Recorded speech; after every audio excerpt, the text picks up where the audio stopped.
नौकरी करके तो बड़ा नहीं होने वाला क्रिस्टल क्लियर। आप बड़ा करना है तो बिजनेस दिमाग में चल रहा होगा। ये वीडियो उन सभी लोगों के लिए है जो अपनी जिंदगी में कुछ बेहतर करना चाहते हैं और बड़ा करना चाहते हैं, और इन्हें पता भी है कि ये बड़ा और बेहतर सिर्फ और सिर्फ बिजनेस के अंदर होगा। तो आपके लिए वीडियो कमाल की होने वाली है। आइए बात करते हैं आगे। अब बिजनेस शुरू करना है तो आपके पास दो ऑप्शन है। पहला है ट्रेडिशनल बिजनेस और दूसरा है डायरेक्ट सेलिंग बिजनेस। नंबर 1, अगर ट्रेडिशनल बिजनेस करना है तो ऑफिस चाहिए और स्टाफ चाहिए। डायरेक्ट सेलिंग करना है तो ये होम बेस्ड बिजनेस है, कोई ऑफिस नहीं चाहिए, कोई स्टाफ नहीं चाहिए। ट्रेडिशनल बिजनेस करना है तो प्रोडक्ट का ह्यूज स्टॉक चाहिए, यानी इन्वेस्टमेंट। डायरेक्ट सेलिंग करना है तो बस छोटा सा स्टॉक चाहिए, सम स्टॉक। ट्रेडिशनल बिजनेस करना है तो इंफ्रास्ट्रक्चर चाहिए। डायरेक्ट सेलिंग करना है तो सिर्फ डेमो बैग चाहिए और मैजिक कॉर्नर चाहिए जहां प्रोडक्ट को आप डिस्प्ले करें। ट्रेडिशनल बिजनेस करना है ना तो रिलायबल वेंडर्स चाहिए, सप्लाई चेन मैनेजमेंट संभालने वाला पूरा स्टाफ चाहिए। लेकिन डायरेक्ट सेलिंग करना है ना तो चिंता मत कीजिए, कंपनी इसको मैनेज कर लेगी। ट्रेडिशनल करना है ना तो वर्किंग कैपिटल चाहिए। मेरी माँ बोलती है 3 तरीके का पैसा चाहिए। पहला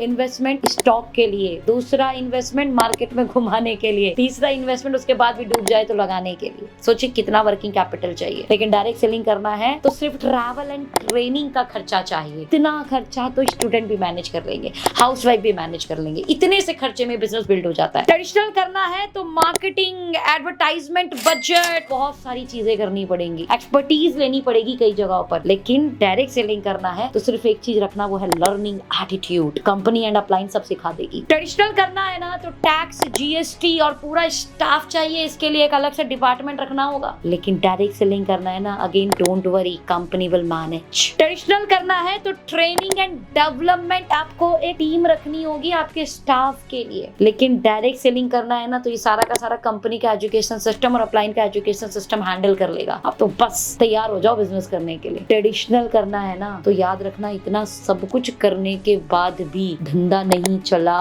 तो बहुत बड़ी लायबिलिटी, बहुत बड़ा रिस्क। लेकिन डायरेक्ट सेलिंग के अंदर नो लायबिलिटी, नो रिस्क। उल्टा हमने जो पैसे दिए थे हमने उसके प्रोडक्ट ले लिए। And the most important part, इन सब चीजों को करने के साथ साथ दोनों ही बिजनेस के अंदर एक बड़ी सेल किए बिना बड़ा पैसा नहीं आएगा। तो जब बड़ी सेल दोनों ही जगह करनी है तो एक काम करते हैं, पहले वाले में इतनी सारी लायबिलिटी, इतनी सारी टेंशन, इतनी सारी एक्सपर्टीज कर बड़ा सेल करना है, या फिर ये सब किए बिना बड़ा सेल करना है, आपकी choice in your hand. And the most important part, दोनों ही बिजनेस में कोई भी फेल नहीं होता। एक्चुअल में लोग क्विट कर देते हैं। जो पिच पर टिकेगा वो रन बनाएगा। ओके, ट्रेडिशनल में टिकोगे तो भी पैसा बना लोगे और डायरेक्ट सेलिंग में टिकोगे तो भी पैसा बना लोगे। और the most important part, traditional में लोग कई बार इसलिए नहीं टिक पाते बिकॉज लगातार पैसे खर्च हो रहे हैं, इंफ्रा पे, स्टॉक पे, स्टाफ पे, और लगातार लोगों की लायबिलिटीज बढ़ती जा रही है। अगर वो सेल नहीं आती तो ऐसे केस में उन्हें लगता है कि यार इसको स्टॉप करो ताकि आगे की लायबिलिटी ना बने, अभी तक की जितनी भी लायबिलिटी है दैट्स ओके, इतना हैंडल कर लेंगे। लेकिन डायरेक्ट सेलिंग के अंदर क्योंकि कोई लायबिलिटी लगी ही नहीं है, पैसा कोई लगा ही नहीं है, तो क्विट करना बड़ा इजी हो। तो बस एक ही चीज बोलूंगी, डोंट क्विट। बड़ा करना है तो भले ट्रेडिशनल करो या डायरेक्ट सेलिंग, बट मैं बोलूं मेरे हिसाब से डायरेक्ट सेलिंग करो यार। नहीं लगे ना फिट करी, रंग चोखा ही चोखा।